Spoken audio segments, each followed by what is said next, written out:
ሰላም ተማሪዎች እንደምን ቆይታችኋል?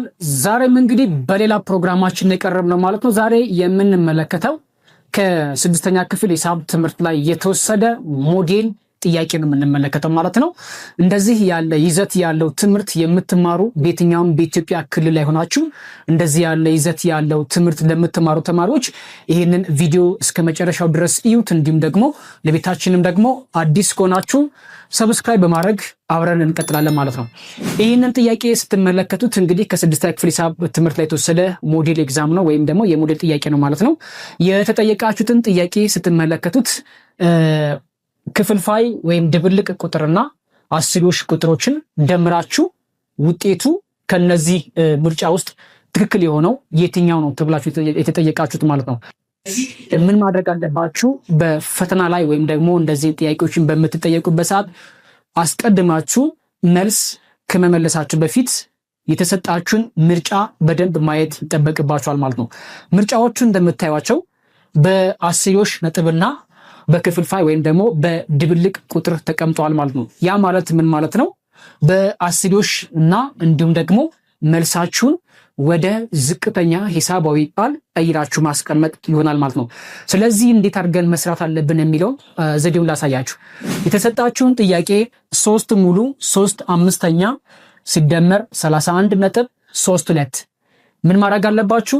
ይህንን የምንመለከተውን ድብልቅ ቁጥር አስቀድማችሁ ወደ አስርዮሽ ቀይሩትና ከዛ በኋላ ትደምራላችሁ። ደምራችሁ የምታመጡት ወይም የምታገኙት ውጤት ምርጫ ውስጥ ካገኛችሁ በቀላሉ መልሱን መመለስ ችላችኋል ማለት ነው። ነገር ግን ይህንን ደምራችሁ እዚህ ምርጫ ውስጥ ካላገኛችሁ ቀጣይ ስቴፓችሁ ምንድነው የሚሆነው ማለት ነው? እዚህ ጋር ያለችውን ቁጥር ወይም የደመራችሁትን ቁጥር ራሱ ወደ ክፍልፋይ ቀይራችሁ ከክፍልፋይ እንደገና ደግሞ ወደ ዝቅተኛ ሂሳባዊ ቃል መቀየር ይጠበቅባችኋል ማለት ነው። ስለዚህ ምን እናደርጋለን ማለት ነው? 3 ሙሉ 3 አምስተኛ ሲደመር በ31 ነጥብ 32። ስለዚህ አሁን ማድረግ ያለባችሁ ነገር እችኛይቷን እዚህ ጋር ያለችውን ድብልቅ ቁጥር ወደ አስርዮሽ እንቀይረዋለን። ወደ አስርዮሽ ከቀየርነው በኋላ እንደምረዋለን ማለት ነው። ስለዚህ 3 ሙሉ 3 አምስተኛ ወደ አስርዮሽ ቁጥር በምንቀይርበት ሰዓት 3 ነጥብ 3 አምስተኛ ማለት 0.6 ነው። ስለዚህ 3.6 ሲደመር 31.32 የቁጥር ቤት ዋጋዎቻችሁን እዚህ ጋር በምደምሩበት ሰዓት ጥንቃቄ ማድረግ ይጠበቅባችኋል ማለት ነው። ሲደመር የአንድ ቤቱ ከአንድ ቤት ጋራ ስለዚህ 31.32 ደንድ እነዚህን ቁጥሮችን እንደዚህ ቁልቁል ደምራችሁ ፋይናሊ ወይም በመጨረሻ የምታገኙት መልሳችሁ የሚሆነው ሲጋ 29.43 አሁን እዚህ ጋር የምትመለከቱት 34.92 የሚለውን መልስ ማለት ነው። የ3 ሙሉ 3 አምስተኛ ሲደመር 31.32 ተማሪዎች አሁን ደምራችሁ ያገኛችሁትን ድምር ማለት ነው። ከዚህ ከምርጫ ውስጥ ካጣችሁት በቀጥታ ምን ማድረግ አለባችሁ ማለት ነው? ይሄንን አስርዮሻዊ ቁጥር ወደ ክፍልፋይ ቀይራችሁ ማስቀመጥ አለባችሁ። በመጀመሪያ ግን 34.92 እዚህ ምርጫ ውስጥ እናገኛለን ወይስ አናገኝም የሚለውን እናረጋግጣለን።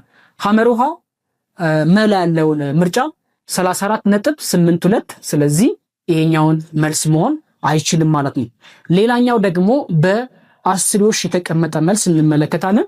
በአስርዮሽ የተቀመጠ መልስ ሀሌታው ላይ ያለውን 34.72 ስለዚህ ምን ማድረግ አለባችሁ? አሁን ሁለቱም ጋር የተቀመጡ ምርጫዎች ከዚህኛው እኛ ደምረን ካገኘነው ምርጫ ጋራ እኩል ስላልሆነ እነዚህ እንደ መልስ ሊሆኑ አይችልም። ስለዚህ ይሄ መልስ መሆን አይችልም ማለት ነው። ሌላኛው ደግሞ ይሄኛው መልስ መሆን አይችልም። ስለዚህ ምን አማራጭ አላችሁ ማለት ነው? በቀጥታ 34.92 ወደ ክፍልፋይ በምትቀይሩበት ሰዓት 3492 100ኛ ይሆናል ማለት ነው።